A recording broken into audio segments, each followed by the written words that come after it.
Bharatiya Janata party के नेतृत्व वाले राष्ट्रीय जनतांत्रिक गठबंधन एनडीए को हराने के लिए जोर शोर के साथ अस्तित्वमय एनडीए गठबंधन को एक के बाद एक झटके लगातार लग रहे हैं। पश्चिम बंगाल और बिहार के बाद विपक्षी गठबंधन को अब लोकसभा सीटों के लिहाज से देश के सबसे बड़े सूबे उत्तर प्रदेश में बड़ा झटका लगता नजर आ रहा है। उत्तर प्रदेश की प्रमुख विपक्षी पार्टी समाजवादी पार्टी भी चल अकेला की राह पर बढ़ती नजर आ रही है।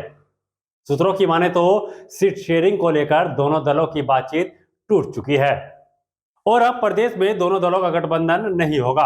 गठबंधन के लिए बातचीत टूटने के पीछे 3 लोकसभा सीटों के पेच को प्रमुख वजह माना जा रहा है। सपा और कांग्रेस के बीच सीट शेयरिंग को लेकर बातचीत में पेच 3 सीटों को लेकर फंस गया। कांग्रेस अपने प्रदेश अध्यक्ष अजय राय के लिए बलिया की सीट चाहती थी।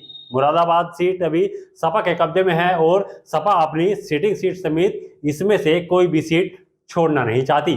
सपा ने एक दिन पहले ही कांग्रेस को 17 लोकसभा सीटों का फाइनल ऑफर दिया था और सपा ने 2 टूक ये भी कह दिया था कि अब अधिक सीटें हम कांग्रेस को नहीं दे पाएंगे। ऐसे में समाजवादी पार्टी के राष्ट्रीय अध्यक्ष अखिलेश यादव की पत्नी मैनपुरी से सांसद डिंपल यादव ने भी साफ कर दिया कि समाजवादी पार्टी को जिन्हें जहां से चुनाव लड़ाना है, हम लोग ऑलरेडी डिसीजन ले चुके हैं और हम समझते हैं कि मजबूती के साथ समाजवादी भाजपा का सामना करने को तैयार है। पीडीए का मतलब जो है पिछड़ा, दलित और अल्पसंख्यक है, तो क्या दलित और अल्पसंख्यक महिला नहीं हो सकती थी इन 3 कैंडिडेट्स में राज्यसभा की? मैं समझती हूँ बहुत छोटी लिस्ट थी, 3 लिस्ट की, और आपने अब जो कल लिस्ट जारी हुई है आप उस लिस्ट की बात नहीं कर रहे हैं। जो लोकसभा की लिस्ट जारी हुई आप उसकी बात करिए। आप कहाँ छोटी छोटी बातें करते हैं। समाजवादी पार्टी ने हमेशा नेताजी के समय से पीडीए की बात करी है, पीडीए के लोगों को आगे लेके आए हैं और समाजवादी पार्टी की जो विचारधारा है वो यह नहीं है कि पीडीए तक ही सीमित है। हम अगड़ों को भी साथ लेके चले हैं, गरीबों को भी, और जो भी शोषित वर्ग है उन सबको लेके आगे चलते आए हैं, पीछे भी और चलते रहेंगे। कांग्रेस से गठबंधन होने की लगातार वरिष्ठ नेता बात कर रहे हैं और अगर गठबंधन होता है तो आप सबको क्या अब जब बात सपा कांग्रेस की चल रही हो तो बसपा को कैसे पीछे छोड़ा जा सकता है। बसपा के साथ गठबंधन को लेकर डिंपल यादव ने कहा कि बसपा के बारे में तो मैं कुछ भी नहीं कह सकती। सुनिए आप भी। इतना बड़ा नुकसान कर सकती है समाजवादी पार्टी को, क्योंकि अब पीडीए के तहत चुनाव में जा रहे हैं, उसमें दलित भी है और दलित की बसपा के बारे में मैं नहीं बोल और दलित की बसपा के बारे में मैं नहीं बोल। मैडम, सपा कांग्रेस की टूट को लेकर क्या कहेंगे, क्योंकि अभी तक कोई सेटिंग नहीं बन पाई है। समाजवादी पार्टी के जितने भी हम लोगों को चुनाव लड़ाने हैं, हम लोग ऑलरेडी इस पे डिसीजन ले चुके हैं कि कौन कौन कहाँ से चुनाव लड़ने जा रहा है। तो मैं समझती मजबूती के साथ समाजवादी पार्टी भाजपा का सामना करने जा रही है। क्या समाजवादी पार्टी की बसपा से, जैसा कि आपने बताया, बसपा कहने को तैयार नहीं है, क्या गठबंधन की बात आगे जारी है? समाजवादी पार्टी बीएसपी को फिर से गठबंधन में लाना चाह रही है, इंडी गठबंधन में? मैं इस बारे में कुछ नहीं। समाजवादी पार्टी बीएसपी को फिर से गठबंधन में लाना चाह रही है, इंडी गठबंधन में? मैं इस बारे में कुछ नहीं।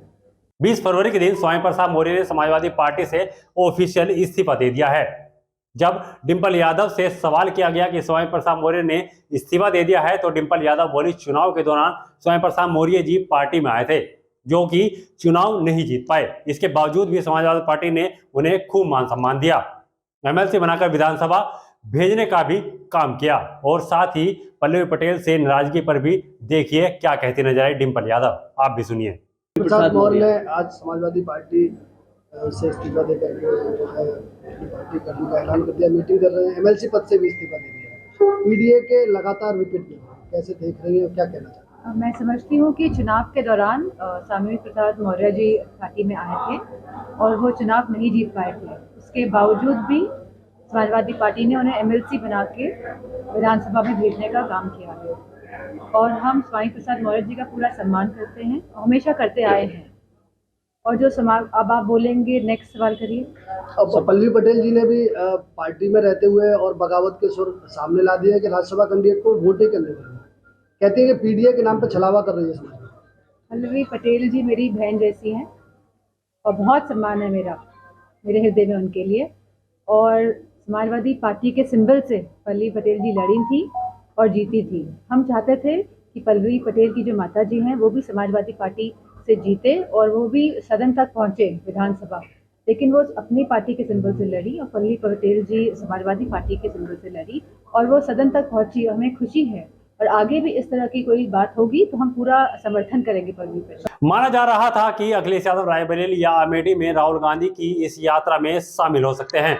15 दिन पहले अखिलेश यादव ने खुद कांग्रेस की भारत जोड़ो यात्रा में शामिल होने की पुष्टि की थी, लेकिन अब लगता है कि सीट शेयरिंग को लेकर बातचीत टूटने के बाद यह भी साफ हो गया कि अखिलेश यादव राहुल की यात्रा में नजर नहीं आएंगे और बसपा सुप्रीमो मायावती ने पहले ही अपने पत्ते खोल इंडिया गठबंधन से किनारा कर लिया था। इस वीडियो में इतना ही। अगर आपने न्यूज़ पॉइंट टुडे को अभी तक सब्सक्राइब नहीं किया तो तुरंत सब्सक्राइब कर लीजिए और बेल आइकन जरूर दबाइए। कमेंट कर बताइए कि हमारा यह वीडियो आपको कैसा लगा, और अगर आप फेसबुक से हमारे साथ जुड़े हैं तो हमारे पेज को लाइक जरूर करें। आप हमें इंस्टाग्राम पर भी फॉलो कर सकते हैं और हमारा ट्विटर हैंडल है @news14today और मेरा ट्विटर हैंडल है @_कटारे। आप मुझे भी फॉलो कर सकते हैं। नमस्कार। अगर आप ये खबर फेसबुक पर देख रहे हैं तो वीडियो को लाइक करके पेज को फॉलो करें। इसके अलावा अगर आप इस खबर से यूट्यूब के जरिए जुड़े हैं तो चैनल को सब्सक्राइब करके बेल आइकन दबाना बिल्कुल ना भूलें। नमस्कार।